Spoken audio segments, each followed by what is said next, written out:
महाराष्ट्र सरकार ने फैसला किया कि राज्य के मराठी और इंग्लिश मीडियम के स्कूलों में पहली से 5वीं क्लास तक के लिए छात्रों के लिए तीसरी भाषा के रूप में हिंदी पढ़ना अनिवार्य होगा। राज्य की बीजेपी सरकार के इस कदम पर विपक्षी दल कांग्रेस और राज ठाकरे की महाराष्ट्र नवनिर्माण सेना ने आपत्ति जताई है।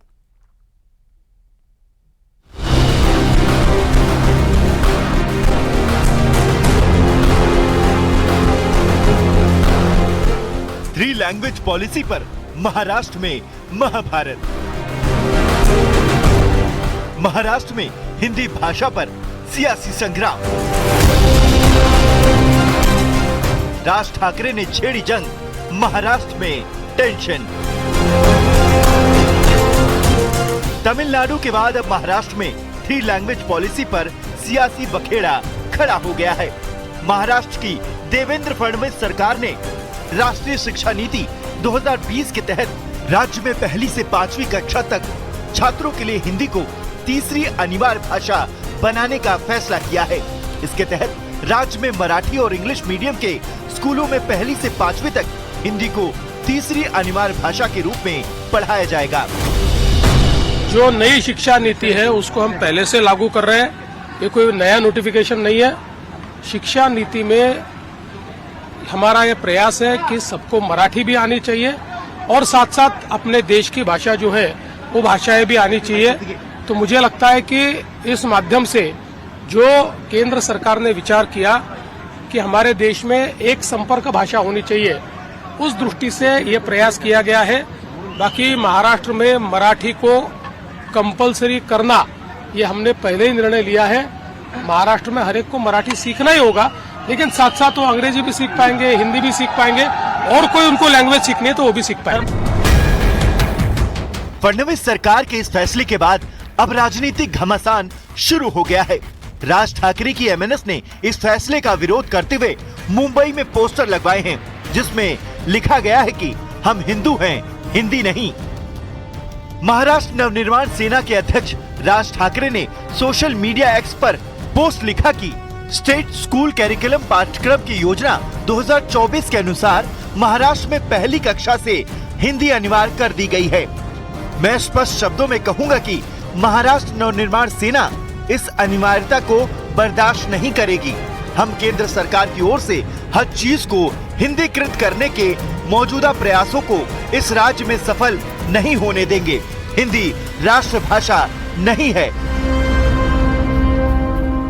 हिंदी प्रवर्तन के अगेंस्ट में मनसे की तरफ से बैनरबाजी की हुई दिखाई दे रही है। मुंबई के दादर इलाके में शिवसेना भवन के यहाँ पे ये जो बैनर है मनसे की तरफ से लगाए हुए हैं, इस पे लिखा है आम्ही हिंदू आहोत पण हिंदी नाही, मतलब हम हिंदू हैं पर हिंदी नहीं, ऐसे लिखा हुआ है। और यहाँ पे मनसे अध्यक्ष राज ठाकरे, इनका फोटो भी यहाँ पे बैनर पे लगाया हुआ दिखाई दे रहा है। यहाँ पे लिखा है महाराष्ट्र नवनिर्माण सेना और उसके बाजू में ही जो मनसे का चिन्ह है, सिंबल है, वो यहाँ पे लगाया हुआ है। दूसरे बाजू में हम लोग देख रहे हैं मनसे की तरफ से दूसरा एक बैनर भी लगाया हुआ है। यहाँ पे मनसे के उपाध्यक्ष यशवंत किल्लेदार की तरफ से ये बैनर जो है लगाया हुआ है और इस पे पोस्ट कार्ड भी इस बैनर पे दिखाई दे रहा है। इस पोस्ट कार्ड पे मुख्यमंत्री देवेंद्र फडणवीस और मराठी भाषा मंत्री उदय सामंत जी को ये पोस्ट कार्ड, उनका नाम यहाँ पे लिखा गया है। एमएनएस के बाद उद्धव ठाकरे की शिवसेना भी हिंदी विवाद में कूद पड़ी। उद्धव गुट के राज्यसभा सांसद संजय राउत ने मराठी भाषा को नंबर 1 भाषा बताया। साथ ही उन्होंने इसे लेकर उत्तर प्रदेश और बिहार पर हमला भी किया। देवेंद्र फडणवीस जी है मुख्यमंत्री, वो अपनी राजनीति भाषा के आड़ में करना चाहता है। सबसे पहले वो अपने आप को समझ लेना चाहिए कि मैं महाराष्ट्र राज्य का मुख्यमंत्री हूँ और यहाँ की राजभाषा मराठी है।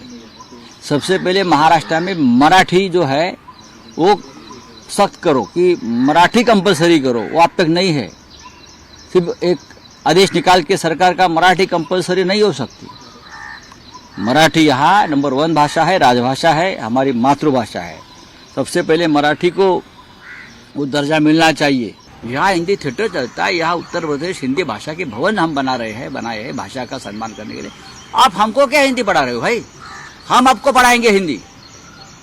ये यूपी वालों को, बिहार वालों को हम हिंदी पढ़ा सकते हैं, इतना हमारा हिंदी अच्छा है। राष्ट्रीय शिक्षा नीति 2020 के तहत 3 लैंग्वेज पॉलिसी का फॉर्मूला है, जिसके तहत सभी सरकार प्राइवेट स्कूलों में छात्रों को 3 भाषाएं सिखाई जाएंगी, जिसमें 2 भारतीय भाषा और 1 अन्य भाषा होगी। महाराष्ट्र शासन की तरफ से शालेय शिक्षण व क्रीड़ा विभाग ने एक शासन निर्णय निर्गमित किया है, जिसमें राज्य मंडल की सारी पाठशालाओं में कक्षा 1 से हिंदी भाषा भी मराठी और अंग्रेजी के साथ सिखाना अनिवार्य किया गया है। यह निर्णय हम सभी के लिए, सारे विद्यार्थियों के हित में ही और उनकी बौद्धिक और सर्वांगीण विकास की दृष्टि से ही लिया गया है और इससे सारे विद्यार्थियों को जरूर ही फायदा होगा। महाराष्ट्र में भाषा पर विवाद कोई पहली बार नहीं हो रहा है। इससे पहले भी कई बार मराठी बनाम हिंदी भाषा को मुद्दा बनाते हुए राजनीतिक पार्टियां अपनी खोई सियासी जमीन वापस पाने की कोशिश करती रही हैं। ऐसे में ये विवाद यहीं थमता हुआ नजर नहीं आ रहा है और आने वाले दिनों में ये मुद्दा मराठी सांस्कृतिक अस्मिता और चुनावी रणनीति का हिस्सा भी बन सकता है।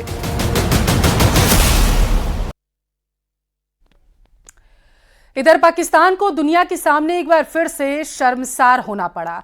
बांग्लादेश ने पाकिस्तान से साफ साफ कह दिया है कि 1971 के नरसंहार पर माफी मांगो और लगभग $4.52 अरब का बकाया चुकाओ। ये सब कुछ तब हुआ जब 15 साल बांग्लादेश और पाकिस्तान द्विपक्षीय बातचीत हुई है।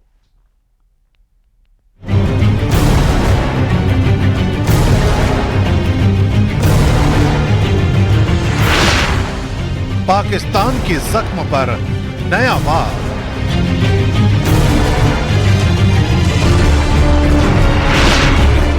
ढाका में पाकिस्तान को बड़ा झटका।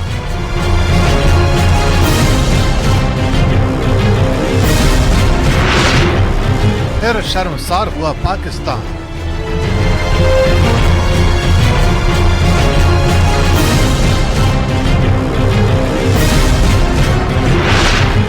बांग्लादेश ने मांगा पाकिस्तान से हिसाब।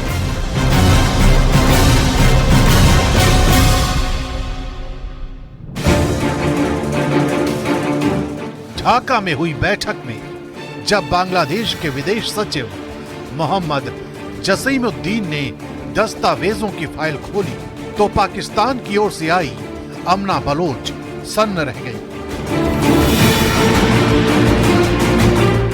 मुद्दा वही पुराना था, 1971 के जख्म और उनका हिसाब। बांग्लादेश ने संयुक्त पाकिस्तान की संपत्तियों, फंड्स और विदेशी मदद का कुल जोड़ $4.52 अरब बताया और मांग रखी कि इस कर्ज को तत्काल चुकाओ। बात तभी आगे बढ़ेगी।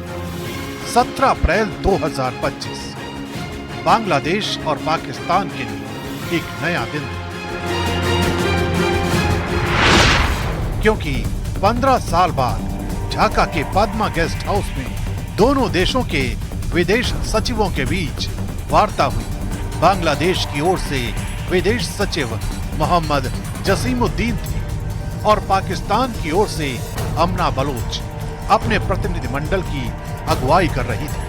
पाकिस्तान को उम्मीद थी कि उसके लिए इस बैठक में कुछ नया होगा, लेकिन इस बैठक में बांग्लादेश की तरफ से इतिहास के पन्ने खोल कर रख दिए गए। पाकिस्तान को एक एक करके उसके जिम्मेदारियों का एहसास दिलाया गया और हिसाब के सारे पन्ने खोल दिए गए।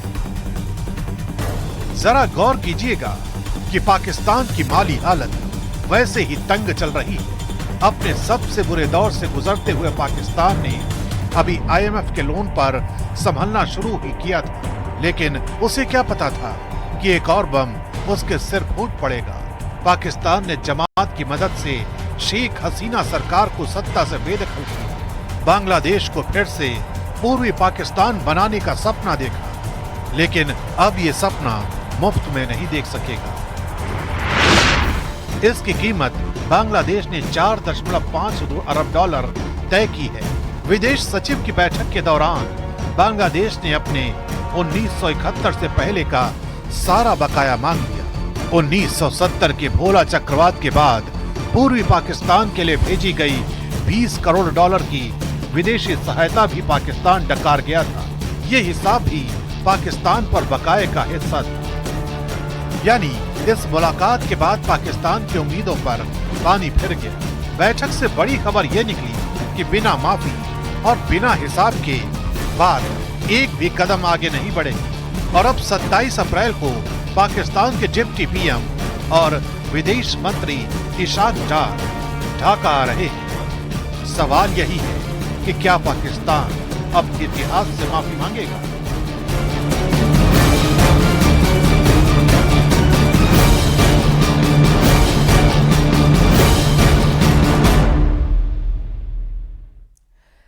आज बात एक ऐसे मुद्दे की जो इस देश के करोड़ों हिंदुओं से जुड़ा हुआ है। सवाल ये कि क्या देश में हिंदू खतरे में आ चुका है?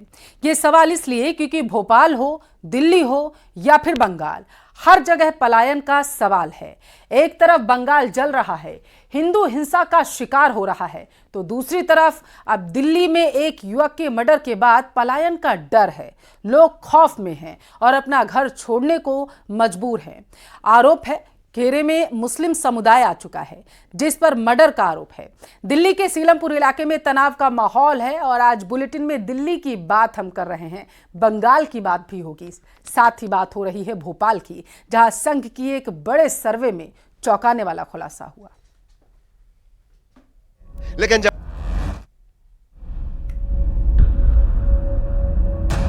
देश में बहुसंख्यक कौन है, यह सवाल ऐसा है जिसका जवाब सबसे आसान है, लेकिन जवाब जितना आसान है उससे कहीं ज्यादा मुश्किल ये सवाल है। और वो इसलिए क्योंकि इस सवाल के पीछे कई सवाल छिपे हैं। सवाल ये कि क्यों बहुसंख्यक होने के बाद भी हिंदू पीड़ित है?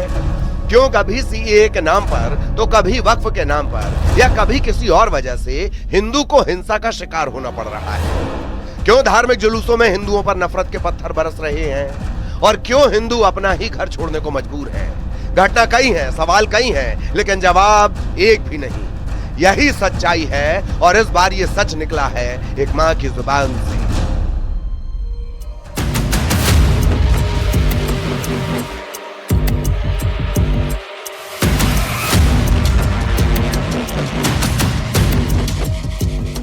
कोई भी 11 साल का बच्चा दिखेगा उसे मार दो। मेरे बोले बच्चे को बहुत मारा है। कोई भी 11 साल का बच्चा दिखेगा उसे मार दो। तो कंट्रोल चाहती हूँ, बस लाश के बदले लाश। दिल्ली के सीलमपुर में रहने वाली ये मां अपने बेटे के लिए इंसाफ मांग रही है, खून के बदले खून मांग रही है, क्योंकि इस मां के 17 साल के बेटे कुणाल को चाकू मारकर मौत के घाट उतार दिया गया। हत्या का आरोप मुस्लिम समुदाय के लोगों पर लगा। परिवार का दावा है कि उनके बेटे की हत्या हिंदू होने की वजह से की गई। एक लड़की है जिसके साथ जिक्र नाम है उसका। क्या है वो? बदमाश है जी, बदमाश। क्या करती है? वो 8-10 लड़कों को लेके घूमती है, सब ग्रुप बना के। बता रहे हैं वो बंद भी हुई थी? हाँ, बंद हुई थी कट्टे के साथ में वो। तो यहाँ बता रहे हैं कि पहले भी कई हत्याएं हुई हैं। हाँ जी, पहले भी कई हिंदुओं के लड़के मार दी सब उन्होंने ये यूं की कि किसी लाला नाम लड़के से 2-3 की दुश्मनाई चल रही थी, तो उन्होंने ये तक किया था कि जैसे हिंदू है मुसलमान है, तो हमारे 11 समाज के समाज है, तो उन्होंने कहा कोई भी 11 समाज का बच्चा दिखेगा उसे मार दो। दिल्ली में हुई हत्या के बीच सीलमपुर से चौंकाने वाला दावा सामने आया। सीलमपुर के स्थानीय लोगों की माने तो हिंदुओं को काफी वक्त पहले से टारगेट किया जा रहा था और इस वजह से हिंदुओं को पलायन करना पड़ रहा है। कभी भी यहाँ पे पैटर्न नहीं होती है, कभी पुलिस वाले आते नहीं है, कभी भी कुछ भी सुरक्षा नहीं है। हिंदू खतरे में ही है, यहाँ पे दिल्ली के मुस्लिम खतरे में ही है। ये बांग्लादेश बनने की राह पे जा रहा, खास करके सीलमपुर। कोई यहाँ पे हथियार लेके जाना, हमें हथियार लेके आना, हमें हर 13 से 14 साल के बच्चे में आपको हथियार मिलेगा। और ज्यादा कर नाई की जो दुकान होती है ना, हेयर ड्रेस की कटिंग की मशीन, जो कटिंग की दुकान होती है, सबसे ज्यादा मजमा वहाँ लगता है। सबसे ज्यादा हथियार लेके लड़के वहाँ खड़े होते हैं।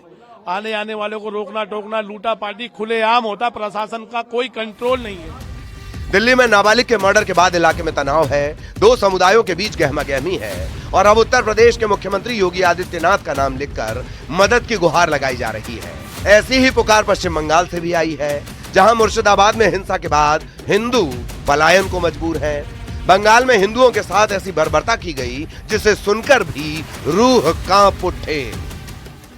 मुसलमान लोग सब घर फाड़ तोड़ तार के आग लगा दिया, गला काटाकाटी कर रहा है, तो हम लोग वहाँ से भाग के आए अपना मायके मिर्जा चौकी। আমাদের সব ঘর দুয়ার জ্বালিয়ে দিয়েছে। এখন আমরা ভয়ে, আমি 3টা বাচ্চা নিয়ে কোথায় যাব, কোন রকমে জান বাঁচিয়ে পালিয়ে এসেছি। 3টা বাচ্চা নিয়ে, 3টা বাচ্চার আমার খাওয়া দাওয়ার অসুবিধা। প্রশাসনকে বলছি আমাদেরকে একটু ব্যবস্থা করে দেন। दिल्ली से लेकर पश्चिम बंगाल और मध्य प्रदेश तक हर जगह हिंदू पलायन के लिए मजबूर है। आरएसएस की एक सर्वे रिपोर्ट में दावा किया गया है कि ओल्ड भोपाल में पिछले 3 दशक में करीब 3000 हिंदुओं ने पलायन किया। मतलब कि 3000 परिवार घर बेचकर चले गए, जिन्हें दूसरे समुदाय के लोगों ने खरीद लिया। राजधानी भोपाल का मामला नहीं है ये पलायन का, पूरे देश का मामला है। आज इस विषय पे बात हो रही है, मेरा मानना सन 1991 पे इस विषय पे बात हो जानी चाहिए थी, जब कश्मीर के हिंदुओं ने पलायन करा। बहुत गंभीर समस्या है, इसका बहुत सख्ती से निवारण होना चाहिए। अब मेरे पीछे के घर देख रहे हैं, उसमें ताला लगा हुआ है, जी यहाँ से जा चुके हैं। क्योंकि ये समस्या विकराल रूप ले लेगी आगे जाके। अगर इसकी अभी रोकथाम नहीं की तो हिंदू हिंदुस्तान छोड़ के कहीं जा नहीं सकता, और रहेगा तो पीड़ित है। ओल्ड भोपाल में हिंदू परिवारों का पलायन रोकने के लिए सांसद आलोक शर्मा ने 5 जून को समरसता सम्मेलन बुलाया है, जिसमें हिंदू परिवारों की काउंसलिंग होगी और ये जानने की कोशिश की जाएगी कि आखिर ऐसा क्यों हो रहा है। हिंदू परिवार मुस्लिम इलाके छोड़कर जा रहे हैं। साथ ही पुराने भोपाल से 5 जून को शोभा यात्रा निकलेगी, जिसमें बागेश्वर धाम के पंडित धीरेन्द्र शास्त्री मौजूद रहेंगे। उस पलायन को रोकने के लिए 5 जून कौन सी तारीख, बालाजी बागेश्वर धाम धीरेन्द्र शास्त्री जी इतवारे चौराहे के ऊपर पधार रहे ये हमारे पुराने भोपाल से हिंदू समाज का पलायन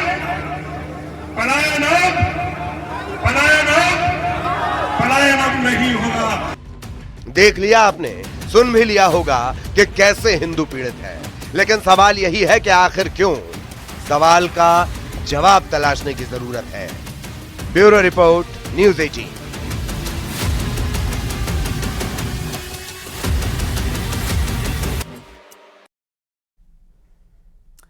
यूपी के मेरठ में मर्चेंट नेवी अफसर सौरभ हत्याकांड जैसी वारदात हुई, जहां पत्नी ने बॉयफ्रेंड के साथ मिलकर सोते वक्त पति का पहले गला घोटा और फिर उसके शव के नीचे सांप को दबा दिया। दबे होने की वजह से सांप ने आदमी को कम से कम 10 बार डसा। वारदात के बाद पत्नी ने बॉयफ्रेंड को वहां से भगा दिया और खुद दूसरे कमरे में सोने के लिए चली गई।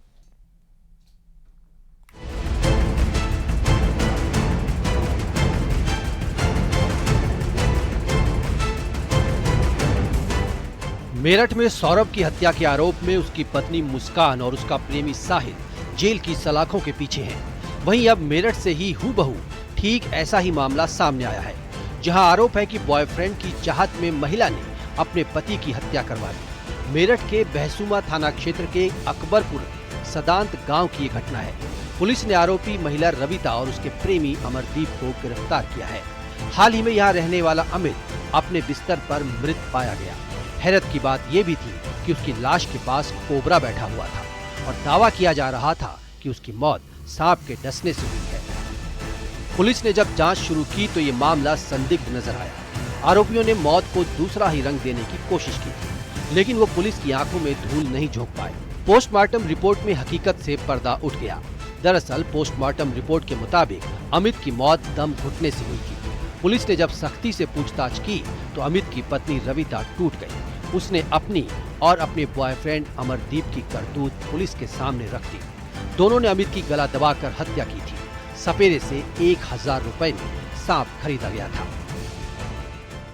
पश्चिम उत्तर प्रदेश के मेरठ में एक बार फिर पति के कत्ल की सनसनीखेज वारदात सामने आई है।